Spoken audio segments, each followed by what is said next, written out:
before you start watching this video, don't forget to like, share and subscribe to make the channel bigger and better than ever. It would be simply lovely to do that.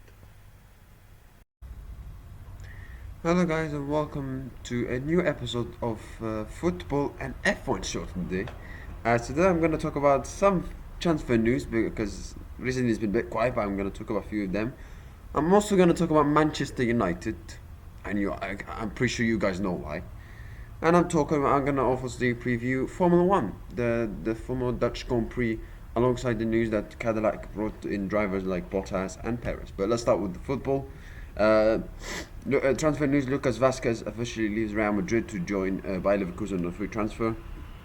I wish him the best, all the best there in Germany. I mean, he was a great servant, great leader, great loyalty to the club of Real Madrid.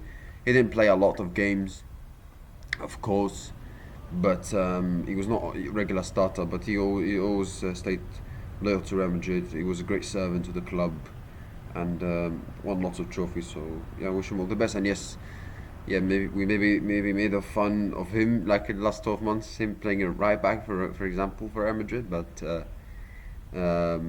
he's been for sure one of Real Madrid. I'm pretty sure Real Madrid fans consider him a legend because he's been loyal to the club, won lots of trophies, and he's done mostly whenever he's played, he's always put a good shift in and done a decent job for Real Madrid.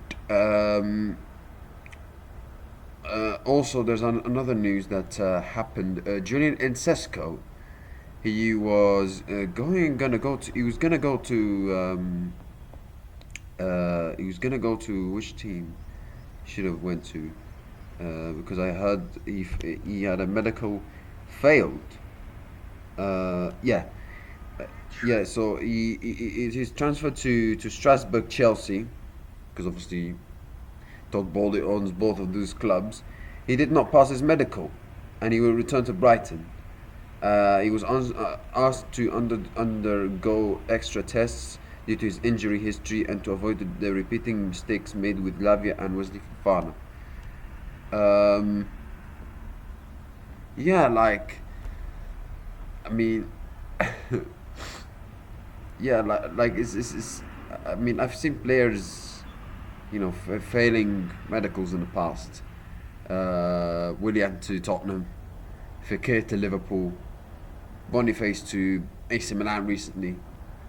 I think this is one of the first times that Fabrizio Romano got wrong for a transfer when he said he would go.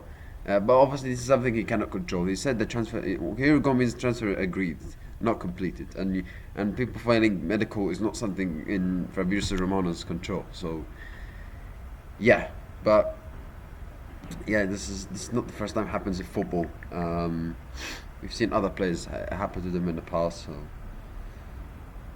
yeah, I've seen a couple of players failing medicals this summer, but I mean, when I trying to make transfers, I mean, I don't know why, but maybe it's because of injuries. So that's the reason why. So yeah, let's move on to Manchester United.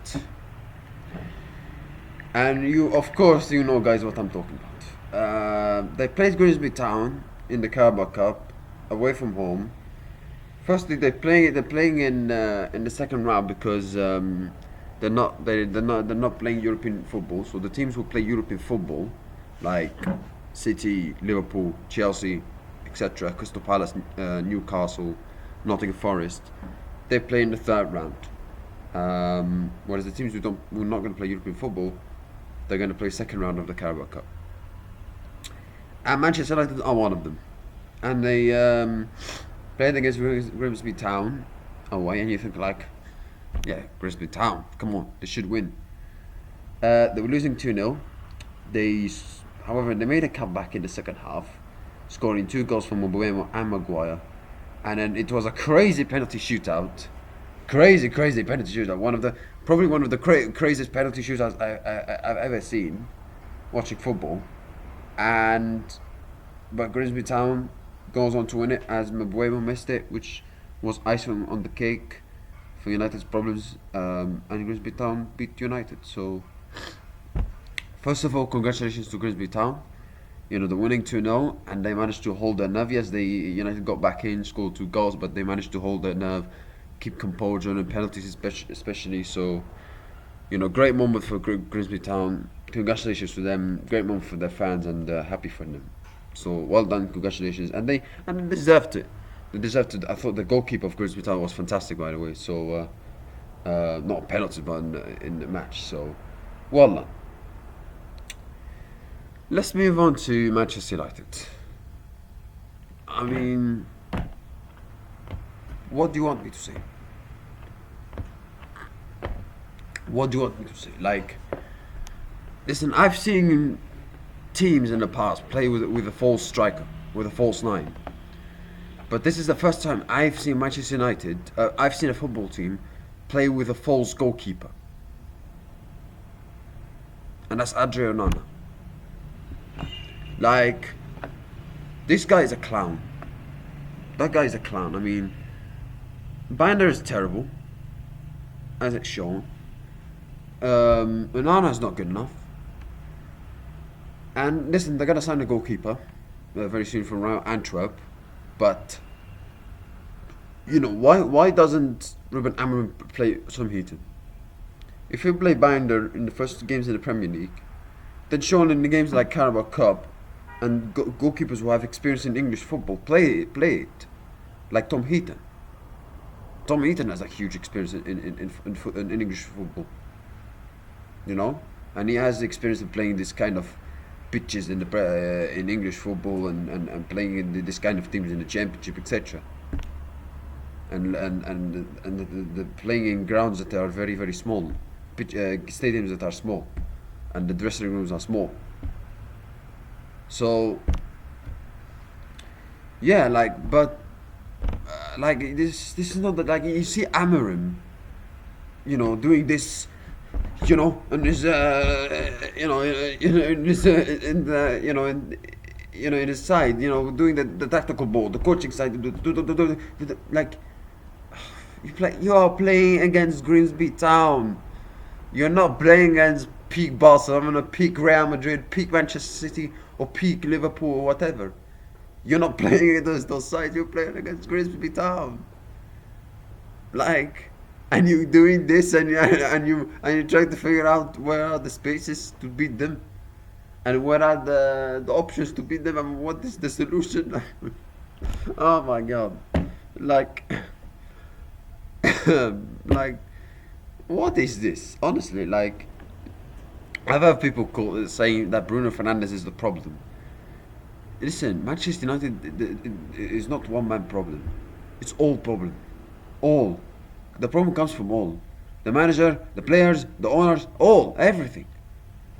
And Amorim, like, listen, we all, like, all the time, we say, oh, give Amorim time. And we said it in last season. And to some extent, we were, okay, fine. Give him time. Give him a pre-season. Give him the transfers. Give him the money. Give him this. Give him that. And then you play against Arsenal. You lose. But you play amazingly well.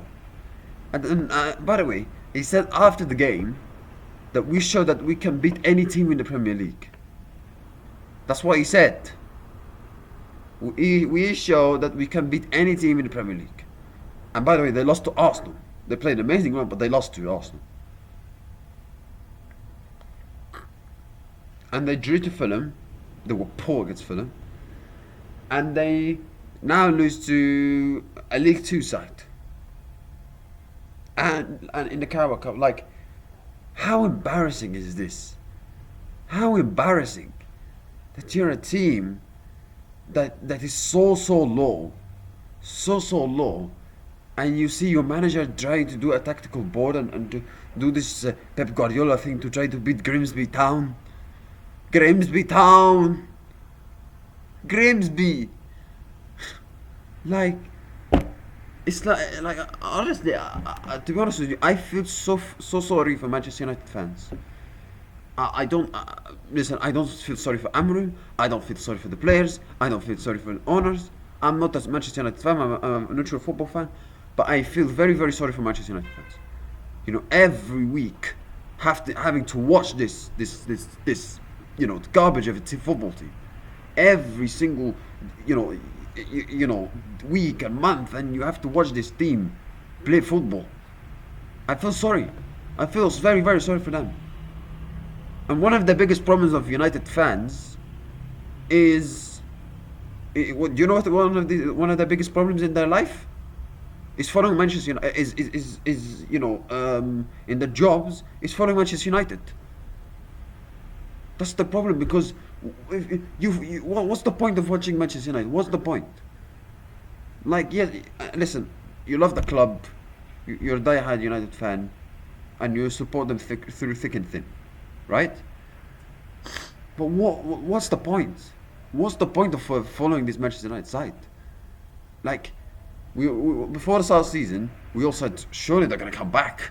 Surely they can't be worse than last season. Surely they're going to be much better.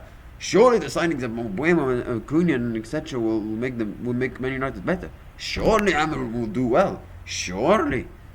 No, surely. There's no surely.